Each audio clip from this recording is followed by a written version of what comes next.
পাকিস্তানের ক্রিকেট নিয়ে বোমা ফাটালেন দলটির সর্বকনিষ্ঠ টেস্ট ক্রিকেটার হাসান রাজা। দল গঠনে রাজনৈতিক প্রভাব খাটানো হয় বলে অভিযোগ করেন তিনি। এছাড়া বোর্ডের মধ্যে রয়েছে অস্থিরতা। এদিকে অভিষেকে সেঞ্চুরি হাঁকানো ইয়াসির আরাফাত স্বীকার করেন দলের মধ্যে গ্রুপিং এর কথা। পাকিস্তানের ইসলামাবাদ থেকে শুভ দেবনাথের রিপোর্ট।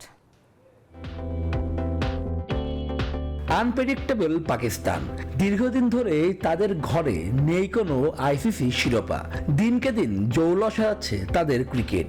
ইমরান খান, জাভেদ মিয়াঁদাদ, ইউনুস খানের হাত ধরে তাদের ক্রিকেট ছিল সমৃদ্ধ, সেটি এখন অতীত। জৌলস হারিয়েছে পাকিস্তানের ক্রিকেট। কারণটা জানা দলটির সর্বকনিষ্ঠ টেস্ট ক্রিকেটার হাসান রাজার।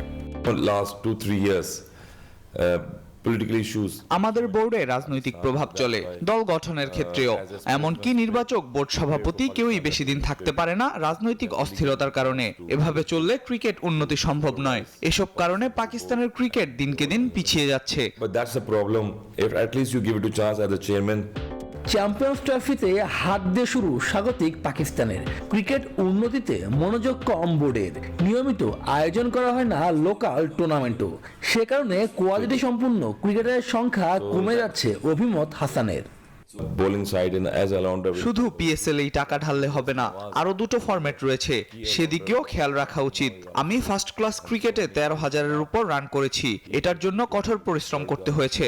এখন তো ফার্স্ট ক্লাস নিয়ে বোর্ডের খুব একটা মাথা ব্যথা নেই। Chance at least selection committee or chairman.